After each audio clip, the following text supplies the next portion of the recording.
Hi students, good morning. So நம்ம இப்போ வந்து செகண்ட் illustration வந்து ஸ்டார்ட் பண்ண போகிறோம். ACME Manufacturing Company Limited presents the following cost records with the balances as on 1st July. So இது எல்லாமே வந்து 1st ஜூலையோட பேலன்ஸ். ஸோ இப்போ இது எல்லாத்துக்குமே நம்ம கண்டிப்பாக அக்கௌண்ட் கிரியேட் பண்ணணும். The following transactions for the quarter ended 30th September. So வந்து July 1st, July, August, September 3 months உடைய டிரான்சாக்ஷன்ஸ் கொடுத்துருக்காங்க. Cost ledger and trial balance கேட்டிருக்காங்க. ஸோ இப்போ நம்ம வந்து ஃபர்ஸ்ட் என்னென்ன இது இருக்கோ அதெல்லாம் நம்ம போட்டுக்கலாம். ஃபர்ஸ்ட் வந்து என்னென்ன லெட்ஜர் ஆல்ரெடி இருக்கோ அதெல்லாம் நம்ம போட்டுக்கலாம்.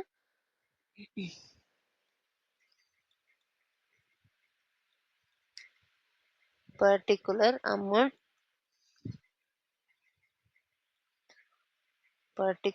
Amount debit credit.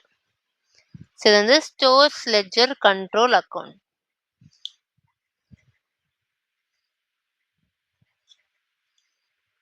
ஸோ இது ஒரு அக்கௌண்ட் முடிச்சுக்கலாம். நெக்ஸ்ட் வந்து WIP கண்ட்ரோல் அக்கௌண்ட். எனக்கு என்னெல்லாம் ஞாபகம் இருக்கோ அது போட்டுக்கலாம். மிச்சத்தை ஒரு டைம் நம்ம செக் பண்ணிக்கலாம்.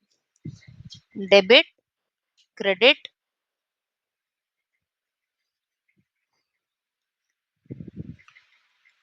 Particular amount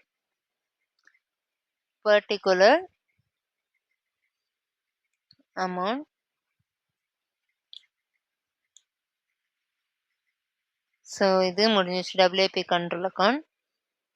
next finished goods control account.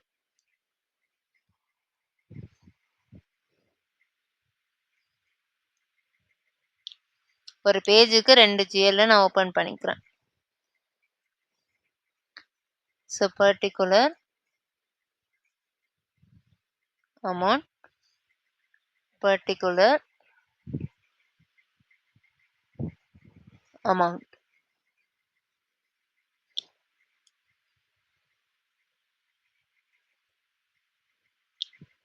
Next production overheads control account.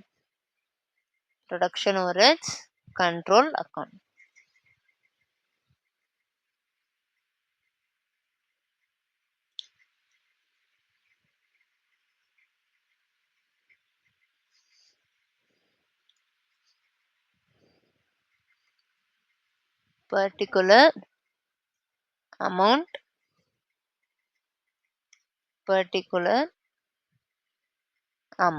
So இப்போ எல்லாத்துக்குமே ஜஸ்ட் இதுதான் போட்டுட்ருக்கேன். நெக்ஸ்ட் இப்போ எனக்கு என்ன இது வேணும் அப்படின்னு பார்த்தீங்கன்னா, அட்மின் ஓவர்ஹெட்ஸ் வேணும், செல்லிங் அண்ட் டிஸ்ட்ரிபியூஷன் ஓவர்ஹெட்ஸ் வேணும், அப்புறம் கடைசியாக CLC. So admin overheads, selling and distribution overheads, CLC.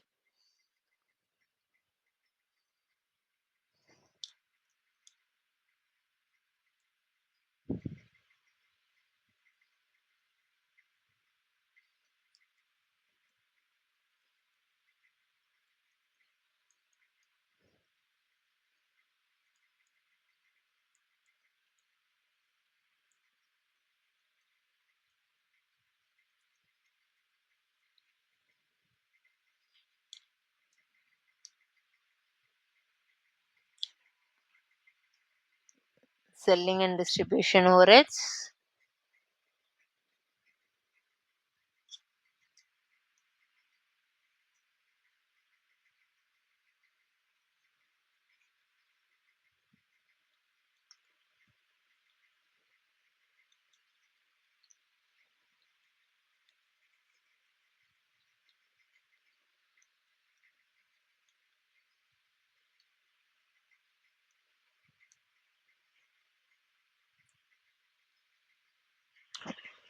So next வந்து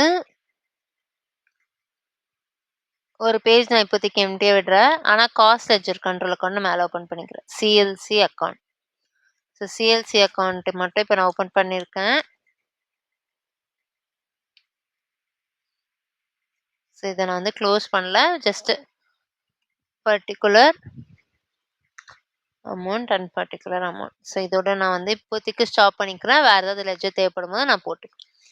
ஸோ இப்போ நான் ஃபர்ஸ்ட் என்ட்ரிலேருந்து வரப்போகிறேன். First entry is opening balances. So opening balances எல்லாத்துக்குமே எல்லா லெட்ஜர்ஸ்க்கும் நம்ம போட்ட எல்லா லெட்ஜர்ஸ்க்கும் அப்டேட் பண்ணிட்டே வந்துடலாம். ஸோ ஃபர்ஸ்ட் வந்து மெட்டீரியல் கண்ட்ரோல் அக்கௌண்ட் போட்டிருக்காங்க. அதை தான் நம்ம எஸ்எல்சின்னு போட்டிருக்கோம். அதில் டெபிட் பேலன்ஸ் இருக்கு. So to balance brought down 1,24,000. Second WIP control account, two balance brought down 62,500. அப்புறம் finished goods, two balance brought down 1,24,000. Production overheads, debit balance, two balance brought down 8,400. Selling and distribution, credit balance, so buy balance brought down, sorry, அது admin overheads. Selling வந்து debit தான், two balance brought down 6,250. Buy balance brought down 12,000. Next, CLC credit balance, buy balance brought down 3,13,150. So இது முடிஞ்சிச்சு. இப்போ transaction material purchase. So first transaction is material purchase. Material purchase ஓட entry என்ன? SLC account debit receiver to vendor போடணும். ஸோ vendor is a giver, அதுக்கு பதிலாக CLC போடுறோம். அப்போ SLCல 2 CLC அக்கௌண்ட்னு 4,80,100 அண்ட் கடகடன்னு CLC அக்கௌண்ட் போயிட்டு பை SLCன்னு 4,80,100. மெட்டீரியல் இஷ்யூடு டு ஜாப்னா அப்போ ப்ரொடக்ஷனுக்கு இஷ்யூ பண்ணிட்டாங்க. அப்போ ப்ரொடக்ஷனுக்கு இஷ்யூ பண்ணிட்டாங்க அப்படின்னா WIP is the receiver, WIP account debit to SLC account, SLC is the giver. அப்போ by WIP control account 4,77,400 to stores ledger control account 4,77,400. Okay, next materials to work maintenance. Work மெயின்டெனன்ஸ்க்கு material கொடுத்துருக்காங்க. அப்போ stores ledger control is the giver. அப்போ 2 SLC. இப்போ by என்ன போடுறது? Work மெயின்டெனன்ஸ்னு சொல்லியிருக்காங்க. ஒர்க் மெயின்டெனன்ஸா production overheads control account. So production overheads control to SLC account. So SLCல by production overheads control 41,200. Production overheads கண்ட்ரோல்ல 2 SLC 41,200. I hope you are all me. Next வந்து material to admin office. So material to admin office. இப்போ admin தான் receiver. அப்போ admin overheads account debit to giver வந்து SLC. அப்போ by admin overheads 3,400. Admin ஓவர்ஹெட்ஸ்க்கு போயிட்டு 2 SLC 3,400. Material to sales department. அப்போ selling and distribution. அப்போ இதுக்கு வந்து selling and distribution to SLC, ஏன்னா SLC தான் கிவர். அப்போ by selling and distribution 7,200. Selling and டிஸ்ட்ரிபியூஷன்ல போயிட்டு 2 SLC 7,200. Next wage direct. Wage டைரக்ட்னா நம்ம வந்து வேஜஸ் இன்கர் பண்ணதுக்கு என்ட்ரி, அப்புறம் ப்ரொடக்ஷனுக்கு சார்ஜ் பண்ணது என்ட்ரி, 2 என்ட்ரி போடணும். ஸோ ஃபர்ஸ்ட் இன்கர் பண்ணால் expense account debit to CLC. இப்போ இது வந்து ப்ரொடக்ஷனுக்கு அலோகேட் பண்ணும். அப்போ WIP to wage control.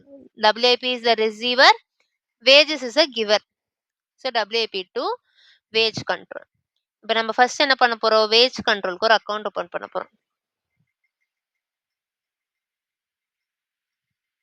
Wage control. Wage கண்ட்ரோல்ல போயிட்டு டு சிஎல்சி ஏன்னா in her பண்ணதுக்கான entry to CLC 1,49,300.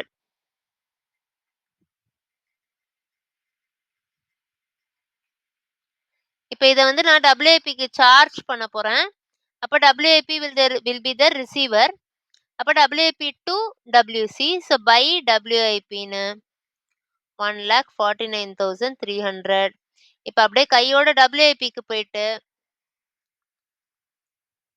To wage கண்ட்ரோல்னு 1,49,300. இப்போ வரைக்கும் இது டவுட் இல்லை நான் நம்புறேன். இப்போ நெக்ஸ்ட் வேஜ் இன்டைரக்ட். இன்டைரக்ட்க்கு இந்த ஃபர்ஸ்ட் என்ட்ரி ரிமைன்ஸ் காமன். ஆனால் second entry production overheads to wage control. So first entry wage கண்ட்ரோலுக்கு போக போகிறோம். 2 CLC 65,000 பை ப்ரொடக்ஷன் ஓவர்ஹெட்ஸ் 65,000. இப்போ நான் சிஎல்சியில் போடலை, ஸோ அதை இப்போ போட்டுறேன். By wage control direct by wage control indirect ரெண்டுத்தையுமே போட்டுறேன்.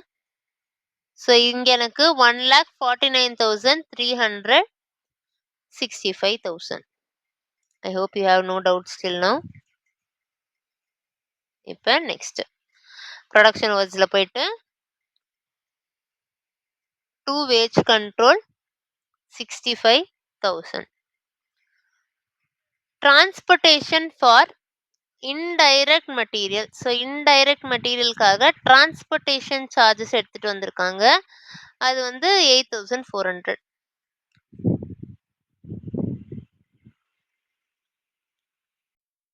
அப்ப இதோட என்ட்ரி வந்து இது ப்ரொடக்ஷன் ஓவர்ஹெட்ஸ். இன்டைரக்ட் மெட்டீரியல்னாலே இதர் ப்ரொடக்ஷன் ஓவர்ஹெட்ஸ் இல்ல அன்ஸ்பெசிஃபைட் ப்ரொடக்ஷன் ஓவர்ஹெட்ஸ் தான் 2 CLC. அப்ப ப்ரொடக்ஷன் ஓவர்ஹெட்ஸ்ல போயிட்டு 2 CLC 8,400. அதே மாதிரி சிஎல்சியில போயிட்டு பை ப்ரொடக்ஷன் ஓவர்ஹெட்ஸ் 8,400. ஸோ இந்த என்ட்ரி முடிஞ்சிச்சு. இப்போ next entry production overheads incurred. So டைரக்டா ப்ரொடக்ஷன் ஓவர்ஹெட்ஸ் இன்கர்ட்னே சொல்லிட்டாங்க. அப்போ இப்போ ப்ரொடக்ஷன் ஓவர்ஹெட்ஸ் இன்கர்ட்னா production overheads control to CLC. So 2 CLC 2,42,250.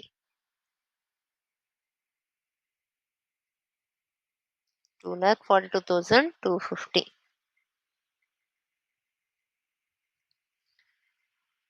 அப்போ சிஎல்சியில் போயிட்டு பை ப்ரொடக்ஷன் ஓவர்ஹெட்ஸ் 2,42,250. இங்கே நான் என்ட்ரி எழுதிட்டே வரேன். Production overheads to CLC. Absorbed production overheads. Production overheads absorb ஆச்சுன்னா எதுல தான் அப்சார்ப் ஆகும்? டபிள்யூஐபியில தான் அப்சார்ப் ஆகும். டபிள்யூஐபில இருந்தானே அது ஃபினிஷ்டு குட்ஸா மாறுது. ஸோ ப்ரொடக்ஷன் ஓவர்ஹெட்ஸ் டபிள்யூஐபில தான் அப்சார்ப் ஆகும். ஸோ இதோட என்ட்ரி வந்து அப்சார்ப்டு அப்படின்னு வரும்போது it is WIP to production overheads. அப்போ பை டபிள்யூஐபி ப்ரொடக்ஷன் ஓவர்ஹெட்ஸ்ல போயிட்டு by WIP 3,59,100.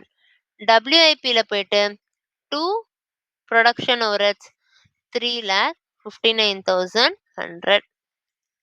Next admin overheads incurred.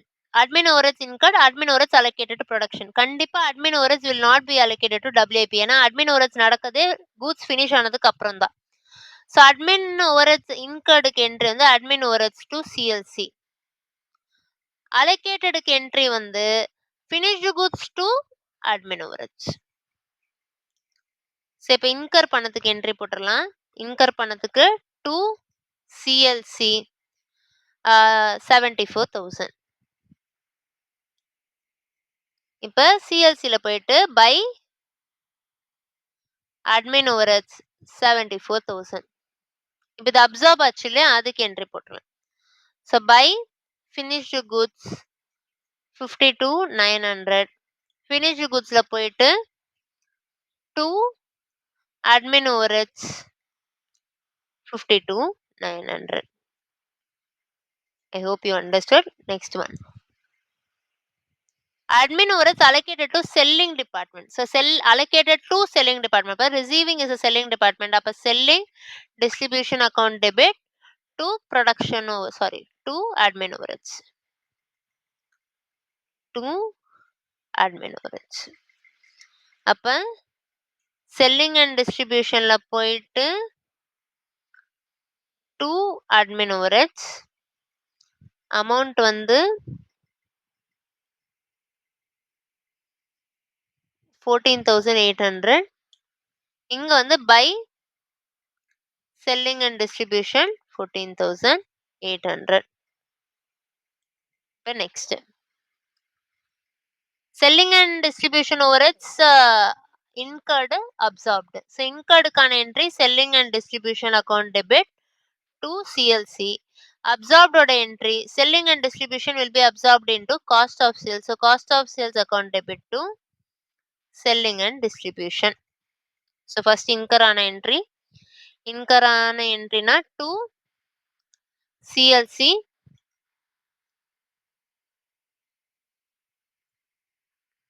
$64,200 by cost of sales 82,000.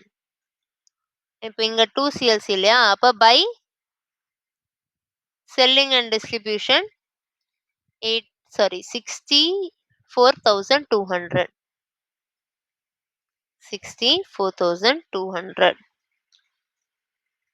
finished goods produced WIP ல இருந்து finished goods க்கு போகுதுன்னு அர்த்தம் கரெக்ட்டா அப்போ finished goods produced னா finished goods is a receiver, finished goods account debit to WIP is a giver. அப்போ by finished goods to WIP.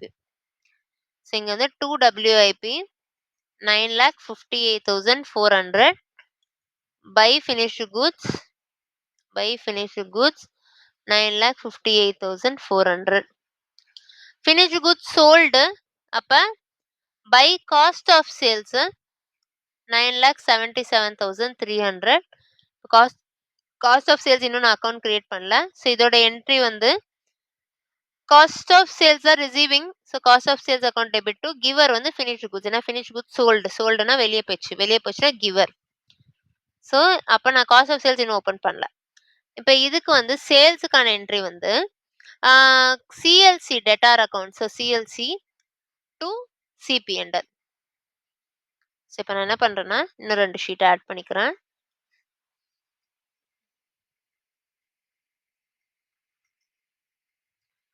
So இங்க நான் வந்து cost of sales account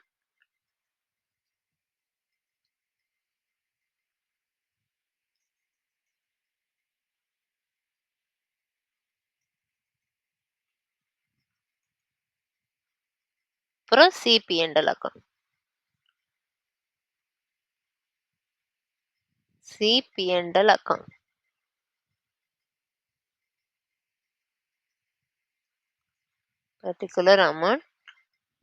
particulars amount.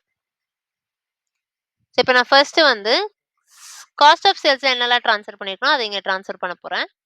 So first 82,000 selling and டிஸ்ட்ரிபியூஷன்ல இருந்து வந்தது. So 2 selling and distribution 82,000. 2 finished goods 9,77,300. அப்புறம் by CLC 14,43,000. I hope you have no doubts till now. இதுல எந்த டவுட்டும் இல்லை நான் நம்புறேன். ஸோ இதுதான் என்னுடைய அக்கவுண்ட். இதுல வந்து ஒரு இது மட்டும் இருக்கு என்னன்னா இதை வந்து நான் சேல்ஸ் டிபார்ட்மெண்ட் அப்படின்னு சொன்னதுனால இந்த அட்மின் ஓவர்ஹெட்ஸை நான் டைரக்டா வந்து பை காஸ்ட் ஆஃப் சேல்ஸ்ல கொண்டு போயிடுறேன். அப்ப நான் இதுக்குள்ள இதை கொண்டு வர மாட்டேன். ஏன்னா அது சேல்ஸ் டிபார்ட்மெண்ட்னு சொல்லிட்டாங்க. ஸோ அது டைரக்டா சேல்ஸ்ல லிங்க் ஆயிடுச்சு. அப்ப 2 admin overheads 14,800. ஸோ இங்கேருந்து நான் வந்து ஆக்சுவலி CP&L தான் இது வரும், காஸ்ட் ஆஃப் சேல்ஸ் கிடையாது. அப்போ பை CP&L அக்கௌண்ட் இதோட டோட்டல் இஸ் 10,74,100. 10,74,100. 10,74,100. ஸோ இங்கே நான் வந்து 2 cost of sales 10,74,100 by CLC, இது வந்து சேல்ஸ் 14,43,000. அப்போ எனக்கு பேலன்சிங் ஃபிகர் வரும், இந்த சைடு வரும். எந்த சைடு வந்தாலும் balancing figure should be CLC தான்.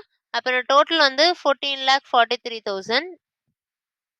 இப்போ அதில் இது மைனஸ் பண்ணால் 3,68,900 என்னோட சிஎல்சி அக்கௌண்ட்டில் போயிடும். இப்போ நான் என்ன பண்ண போகிறேன் அப்படின்னா, சிஎல்சி அக்கௌண்ட்டில் ஃபஸ்ட்டு வந்து சிஎல்சி அக்கௌண்ட் டெபிட் டு சேல்ஸுக்கு, CLC account debit to CBNL போட்டிருந்தேன். அப்போ சிபிஎன்எல் 14,43,000. அப்புறம் இப்போ நம்ம அங்கேருந்து ட்ரான்ஸ்ஃபர் பண்ணோம் இல்லையா, அது வந்து பை சிபிஎன்எல்னு சொல்லிட்டு 3,68,900. என்னோட சிஎல்சி அக்கௌண்ட் ஒரு வழியாக முடிஞ்சிச்சுன்னு தான் நினைக்கிறேன், அன்லெஸ் நான் எதுவும் விடாமல் இருந்தா. சரி, இப்போ ஒரு அக்கௌண்ட்டாக நம்ம டேலி பண்ணிகிட்டே வரலாம். First stores ledger control account. So stores ledger control அக்கௌண்ட்டில் என்கிட்ட எவ்வளோ பேலன்ஸ் இருந்திருக்கும் அப்படின்னா 1,24,000 plus 4,80,100 minus 4,77,400 minus 41,200 minus 3,400 minus 7,200. So 74,900 என்னுடைய by balance carry down in stores ledger control account. இந்த டோட்டல் எவ்வளோதுன்னா 1,24,000 ப்ளஸ் 4,80,100. அப்புறம் டோட்டல் வந்து 6,04,100. Next WIP control account. So WIP control அக்கௌண்ட்டில் 62,500 ப்ளஸ் 477,400 ப்ளஸ் 1,49,300 ப்ளஸ் 3,59,100. அப்போ எனக்கு வந்து 10,48,300 கிடைக்கும். அப்போ by balance carry down is 9,58,400, 89,900. Next finished goods control account 1,24,000 plus 52,900 plus 9,58,400 minus 9,77,300. 1,58,000 இது வந்து by balance carry down. Total வந்து 11,35,300. 11,35,300. Next production overheads control account 8,400 plus 41,200 plus 65,000 plus 8,400 plus 2,42,250 minus இதோட total வந்து 3,65,250, 3,65,250, 3,65,250 minus 359,100. அப்போ எனக்கு 6,150 by balance carry down. Next admin overheads. இந்த side வந்து எனக்கு 77,400, அந்த சைடு பார்த்துக்கலாம். 14,800 ப்ளஸ் 52,900 ப்ளஸ் 12,000 மைனஸ் 77,400. அப்போ எனக்கு 2 balance carry down 2,300. Then total வந்து 79,700. செல்லிங் அண்ட் டிஸ்ட்ரிபியூஷன் இந்த சைடு 82,000, இந்த சைடு வந்து 64,200 plus 7,200 plus 6,250 minus 82,000, 4,350 2 balance carry down. இது வந்து 82,000 டோட்டல். நெக்ஸ்ட் வந்து சிஎல்சி அக்கௌண்ட். சிஎல்சி அக்கௌண்ட் தான் பெருசாக இருக்குது. ஸோ நம்ம வேஜ் கண்ட்ரோல் முடிச்சலாம். வேஜ் கண்ட்ரோல் டேலி ஆகிடும். 1,49,300 plus 65,000, 2,14,300, 2,14,300 cost of sales tally பண்ணியாச்சு. சிபி அண்ட் எல்ஓ டேலி பண்ணியாச்சு. ஸோ இப்போ நம்ம கிட்ட பெண்டிங் இருக்குது only CLC. 3,13,150 plus 4,80,000 100 plus 14,93 1,49,300 plus 65,000 plus 8,400 plus 2,42,250 plus 74,000 plus 64,200 plus 3,68,900. அப்போ எனக்கு வந்து 17,65,300 கிடைக்குது. அப்போ எனக்கு இங்கே தான் வரும் 2 balance carry down minus 14,43,000.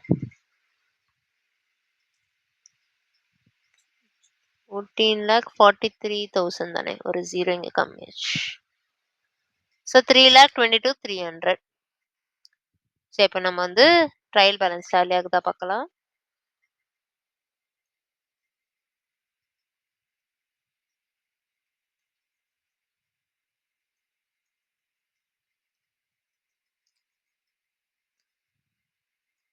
Trial balance. So first வந்து என்னென்ன டெபிட்ல அண்ட் கிரெடிட்ல இருக்குங்கிறத ஒன்று எடுத்துட்டு வந்துடலாம். Stores ledger control, WIP control, finished goods control, production overheads control, admin overheads control, selling overheads control, CLC. So சிஎல்சில இருந்தா வர மாதிரி இருக்கும். சிஎல்சியோட வந்து 3,22,300 credit balance. 3,22,300 credit balance. Next 4,350 credit balance. 4,350 credit balance. 2,300 credit balance admin overheads. 2,300 credit balance. Production overheads வந்து 6,150 debit balance. 6,150 debit balance. Finished goods 1,58,000 debit balance. 1,58,000 debit balance.